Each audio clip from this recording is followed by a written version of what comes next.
Un vuoto incolmabile ha travolto la comunità di Maiano e l'intero mondo del rugby friulano e veneto. La scomparsa di Francesco Tommasini, un bambino di appena 14 mesi che fino a poche ore prima godeva di ottima salute, rappresenta la più grande delle tragedie. È un dramma che colpisce al cuore una coppia di stimati sportivi, Elisa Forte e Ilario Tommasini, entrambi quarantenni che hanno visto volare via all'improvviso la loro gioia più grande.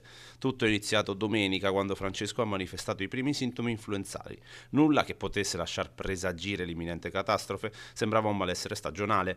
Tuttavia, nella giornata di lunedì la situazione è peggiorata, il bambino ha smesso di mangiare e l'apprensione dei genitori è cresciuta, così in serata la corsa al pronto soccorso di San Daniele. Lì i medici hanno compreso subito la gravità del quadro clinico e attivato le procedure di stabilizzazione prima di disporre il trasferimento all'ospedale di Udine.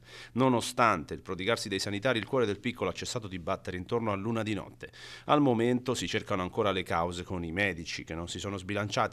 Cambia poco, dice il papà riguardo l'esito finale che ha devastato la giovane coppia. La notizia ha suscitato un'ondata di commozione profonda poiché la famiglia Tommasini è colonna portante del rugby regionale. Proprio sul campo da gioco si erano incontrati Elisa e Ilario. Lui, originario di Vivaro e impiegato a Maniago, è stato un giocatore carismatico, militando nel rugby Udine in Serie A e diventando poi il trascinatore del Pordenone Rugby. Come allenatore ha raggiunto la vetta nazionale conquistando lo scudetto con il Villorba femminile nel 2024.